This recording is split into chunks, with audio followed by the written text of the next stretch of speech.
good evening, dear viewers. Welcome on this evening edition of the Flash Info on Fake Television.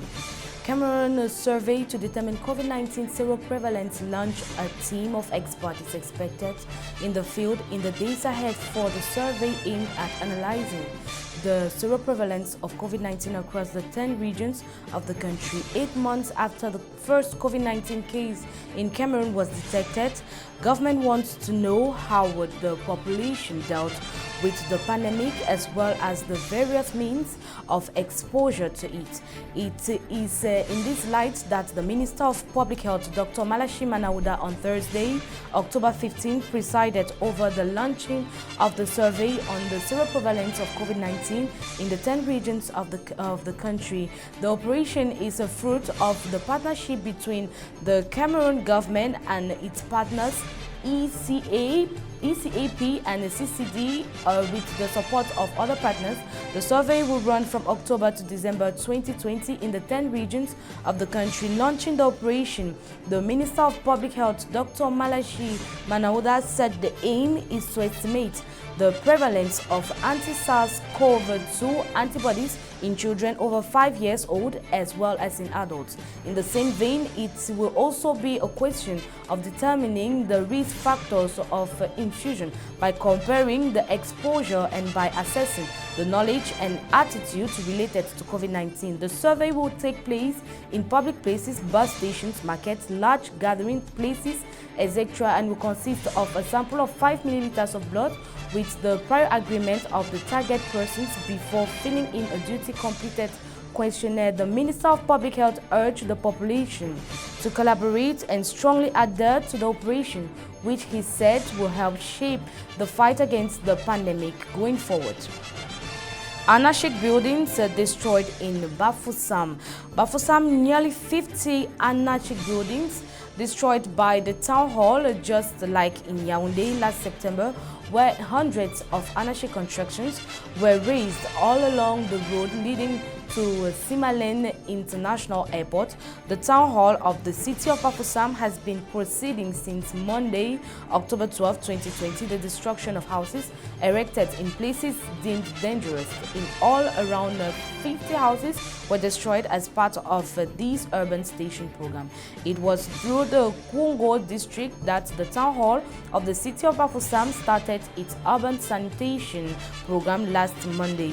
The same operation was carried out on Tuesday, October 13, 2020, in the Ngwache district along the axis that serves the Balingwa High School in Ngwache and the Balingwa Normal School in Bafoussam. Roger Tafam, the mayor of the city of Bafoussam, initiated this breaking operation to free the drains occupied by the inhabitants, especially since the Western region capital experienced heavy rains a few days ago, which resulted in flooding. Still in Cameroon, Cameco finally resumes flights. After several dismissals, the domestic flight of Cameco Air Transport Company resumed. The passengers of the inaugural flight embarked yesterday, Sunday, October 18, 2020, from Douala International Airport. Thus, after 2 false departures due to various procedures to be completed beforehand, the resumption of Cameco flights on its domestic networks is effective. Will the top management of this company succeed in getting the company out of the turbulent zone? The question fuels conversations in the cottages. This new start comes 8 months after the suspension of its activities. A good reunion between staff and subscribed customers during the boarding procedure.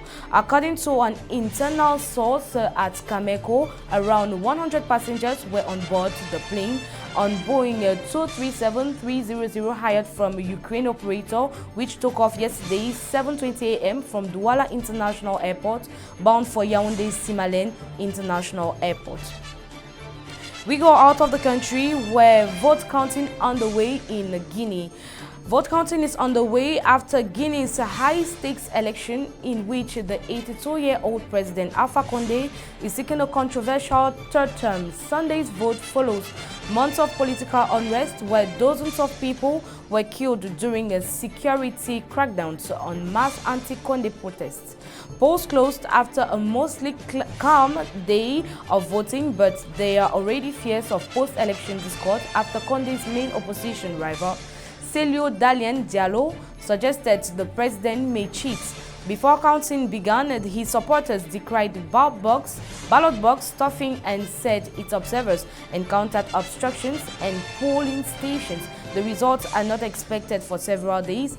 10 other candidates besides Condé and Diallo were contesting the poll.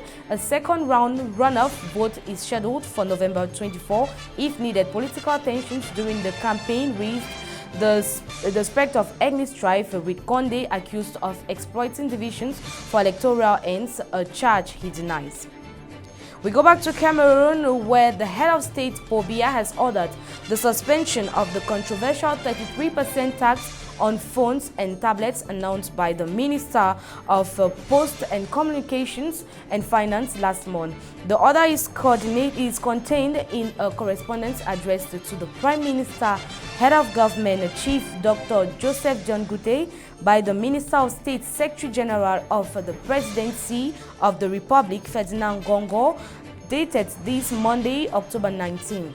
The correspondence states that on high instructions of the Head of State, the Prime Minister should suspend the law digitalizing the collection of taxes and phones and tablets and submit to his high appreciation and more appropriate mechanism to the collection of these taxes. Last month, the Minister of Post and Telecommunications and Finance jointly signed a communique announcing the enforcement of the law that has to do with the digitalization of the collection of custom duties on phones and tablets to avoid fraud.